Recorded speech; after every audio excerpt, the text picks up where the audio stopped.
A ver, ¿qué pueden tener en común un palomar y un cementerio? Suena a chiste, ¿verdad? Pues no lo es. La respuesta, de hecho, nos desvela una solución arquitectónica fascinante que tiene, ojo, más de 2000 años de historia. Pues mira, la clave está en el latín. La palabra columba significa paloma, así que un columbarium era literalmente un palomar. Y es que esas hileras de nichos pequeñitos para las aves fueron la inspiración directa para crear estructuras idénticas, pero con un propósito muy diferente: guardar las cenizas de los difuntos.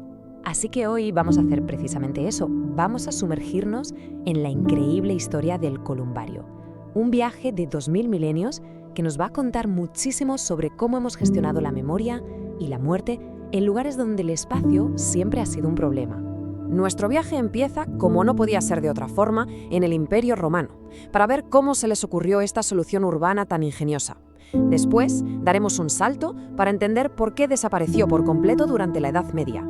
Pero la historia no acaba ahí, porque veremos su sorprendente renacimiento en el siglo XIX y, para terminar, cómo ha llegado hasta hoy, en pleno siglo XXI, con unas formas alucinantes.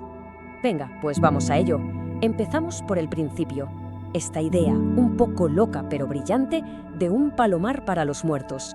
A ver, tenemos que ponernos en situación. Pensemos en la Roma imperial, una auténtica megalópolis de la antigüedad, casi 1 millón de habitantes. En una ciudad así, tan abarrotada, el espacio para los muertos era un lujo, un verdadero lujo. Así que la necesidad, como siempre, obligó a pensar en soluciones, digamos que radicales. Y aquí es donde la cosa se pone interesante, porque se ve perfectamente el contraste social de la época. Por un lado tenías a las élites, que se construían esas tumbas monumentales, súper visibles en las vías principales para que todo el mundo las viera. Y por otro, pues para el pueblo, para los esclavos, los libertos, surgieron los columbarios, mucho más funcionales, subterráneos y pensados para aprovechar el espacio al máximo. No es que fuera una opción, es que era la única solución que tenían. Pero, ojo, sería un error pensar que el columbario era simplemente un almacén de cenizas. Fue mucho, mucho más que eso. De hecho, se convirtió en el epicentro de una nueva forma de organizarse socialmente ante la muerte. Y aquí es donde entra en juego una figura fundamental: los collegia funeraticia. ¿Qué eran? Pues básicamente asociaciones funerarias que funcionaban como un seguro colectivo. Hay que pensar que en aquella época no había seguridad social ni nada parecido, y el miedo a no tener un entierro digno era algo muy real, una angustia constante para la gente corriente.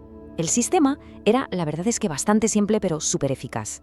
Tú pagabas una cuota para entrar y luego ibas haciendo aportaciones periódicas. ¿Y a cambio qué te daban? Pues el collegium, que lo garantizaba todo: los ritos funerarios, la cremación y, por supuesto, tu nicho en el columbario. Pero es que además, y esto es muy importante, también organizaban banquetes y rituales. Eran una comunidad. O sea, que el punto clave aquí, lo que de verdad hay que entender, es que estos columbarios romanos no eran sitios tristes y olvidados, ¿qué va? Eran centros sociales llenos de vida, donde la gente iba a menudo a llevar ofrendas, a hacer sus ceremonias, a mantener viva la conexión con sus antepasados. Pero entonces, esta solución tan inteligente, tan metida en la vida romana, desaparece. Y no por poco tiempo, por más de 1000 años. La pregunta es obvia: ¿qué pasó? Pues la respuesta está en un cambio radical, un cambio de mentalidad religiosa y cultural. La cremación, que era lo más normal en Roma, empieza a verse mal. La inhumación, o sea, el entierro del cuerpo, le gana terreno. ¿Por qué? Principalmente por el auge del cristianismo y su creencia en la resurrección del cuerpo. Para ellos, enterrar el cuerpo entero era fundamental, y la cremación se empezó a asociar con ritos paganos. Y claro, la consecuencia directa es que los columbarios dejaron de construirse.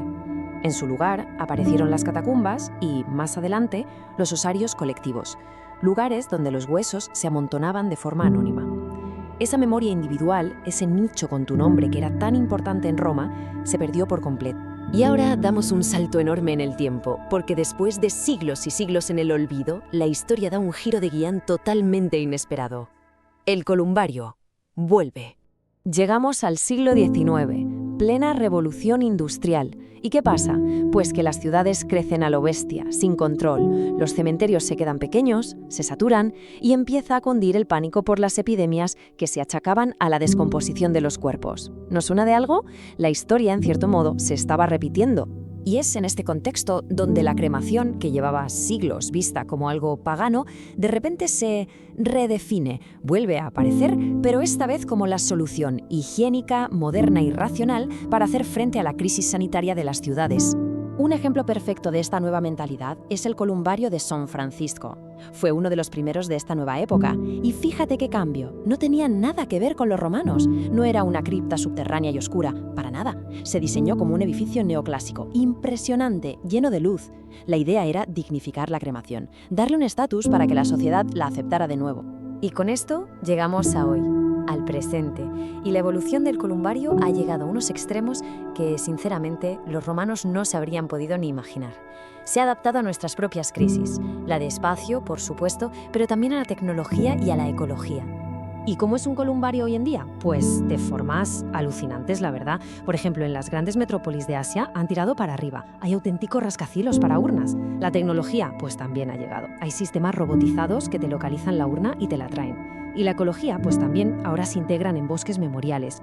Incluso la Iglesia Católica los ha aceptado por completo y es súper común verlos ya dentro de las propias parroquias. Y para que nos hagamos una idea de la escala de la que estamos hablando, algunos de estos columbarios modernos y automáticos pueden llegar a guardar más de 50.000 urnas. Es básicamente la misma idea de los romanos, pero llevada al extremo con la tecnología del siglo XXI. Al final, si lo pensamos bien, toda esta historia nos demuestra que un columbario nunca ha sido solo un sitio donde guardar cenizas. Siempre ha sido, y sigue siendo, un reflejo perfecto de la sociedad.